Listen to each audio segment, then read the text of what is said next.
बच्चे बिगड़ेंगे नहीं, ठीक है ना। बिल्कुल ये मैं थोड़ी बड़ी बात कर रहा हूँ, अल्लाह है ना। ये आजकल जो जनरेशन हम देख रहे हैं ये सब गड़बड़ सड़बड़ हो रही है, ठीक है ना। वो क्या है, जो परिवार का मुखिया है, मुखिया ने ढील दे दी, जो लगाम है वो मुखिया के हाथ में नहीं है, इसीलिए समस्याएं आ रही हैं।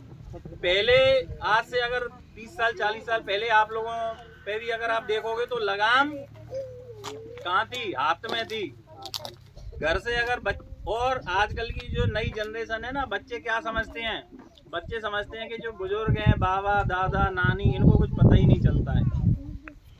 वो क्या समझते हैं कि इनको कुछ पता नहीं चलता है, लेकिन जो पुराना अनुभव है ना वो बहुत बड़ा होता है, अनुभव से बड़ा कुछ भी नहीं है। मैंने अभी ये जो पढ़ाई में जितना मैंने एग्रीकल्चर पढ़ाई की, MSc एग्रीकल्चर किया, 8 साल एग्रीकल्चर में पढ़ाई की, लेकिन उससे ज़्यादा उसमें नहीं सीखा, उतना नहीं सीखा, उससे 10 गुना ज़्यादा कब सीखा। मैं पिछले 20-22 साल से यही कंपनी में, बीज की कंपनी में नौकरी करता हूँ। 7-8 साल गुजरात में किया, 3-4 साल यूपी में किया, राजस्थान में किया, लगभग 22 साल करीब हुआ। तो आप लोगों से ही सीखा, अनुभव कहाँ से आया, आप लोगों से आया, प्रैक्टिकली। जो जो किताबी ज्ञान अलग होता है, लेकिन जो प्रैक्टिकल ज्ञान होता है वो अलग होता है। तो प्रैक्टिकली जो चीज़ निकल के आती है ना, तो उसमें यही है कि ये जो चीज़ें मैंने बोला ना, अपने हाथ में अगर लगाम रहेगी तो सब कुछ बढ़िया चलता रहेगा। अगर आपने लगाम बच्चों के हाथ में दे दी जल्दी, कुछ लोग क्या करते हैं कि बच्चे हो गए सब कुछ बच्चों को, तो फिर आपको कोई रोटी की भी नहीं पूछना। और अगर लगाम आपके हाथ में रहेगी तो सब आपसे पूछेंगे, ठीक है। तो लगाम जितने ज़्यादा समय तक अपने हाथ में रहेगी उतना अच्छा, अपनी भगत बनी रहेगी, पूछ बनी रहेगी, इज्जत बनी रहेगी, वैल्यू बनी रहेगी, ठीक है ना। तो ऐसे ही खेती में भी क्या करना है, खेती में आपको खुद जाना पड़ेगा, डेली देखना पड़ेगा सब कुछ। गाय भैंस हैं, जानवर हैं, उन पर नज़र करनी पड़ेगी, क्या खाना खाया नहीं खाया, क्योंकि आपको अनुभव है, आपको तजुर्बा है, आपको पता है कि इसको बुखार आ गया है, जानवर को ये मुंह नहीं चला रहा है, वो रौंद करते हैं ना, जुगाली नहीं कर रहा है, तो आपको समझ में आएगा कि ये इसको तकलीफ है। आप तुरंत 1 घंटे 2 घंटे में ही समझ में आएगा। सुबह दोपहर शाम 3 टाइम जाओगे, 3 टाइम उसको नजर पड़ेगी, तो आपको 1-2 घंटे में ही अगर कोई तकलीफ है तो आपको पकड़ में आएगा कि ये जानवर परेशानी में। क्यों परेशानी में, क्योंकि वो जुगाली करना बंद कर देगा, सही बात है ना।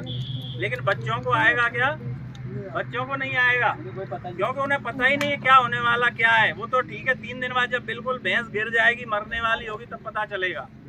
तो इसीलिए अनुभव तजुर्बा है ना, आपको स्वयं देखना है। पशुपालन में आपको जानवर पे नजर करोगे दिन में 3 बार, तो आपको पता चलेगा हर 2 घंटे में।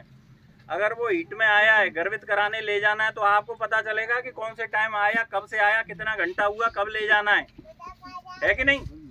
तो वो जब वही अनुभव है, वही काम लेना, वो बच्चों को सिखाना है। अपने जो हम जानते हैं वो आपको अपने बेटे को, अपने नाती को, वो ऐसे जनरेशन के हिसाब से ज्ञान भी नीचे जाना चाहिए। जो आप जो जानते हैं उसको नीचे उनको बच्चों को सिखाना भी है, ठीक है ना। तो बच्चों को क्या लगता है, बच्चों को क्या लगता है कि अगर हम इधर उधर ऐसा है ना, तो लगता है कि बुजुर्गों को कुछ पता ही नहीं है, लेकिन उनको नहीं पता अपना घर का, अपना संतान, बेटा हो या बेटी हो, जब घर की दहलीज से पहला कदम रखते हैं तो बुजुर्गों को पता चलता है कि पता है।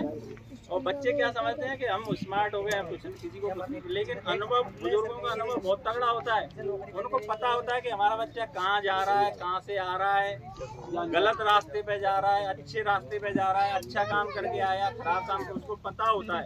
ये अनुभव बोलता है कि नहीं। तो ऐसे ये छोटी छोटी चीज़ें जनरली हमने डिस्कस कर ली।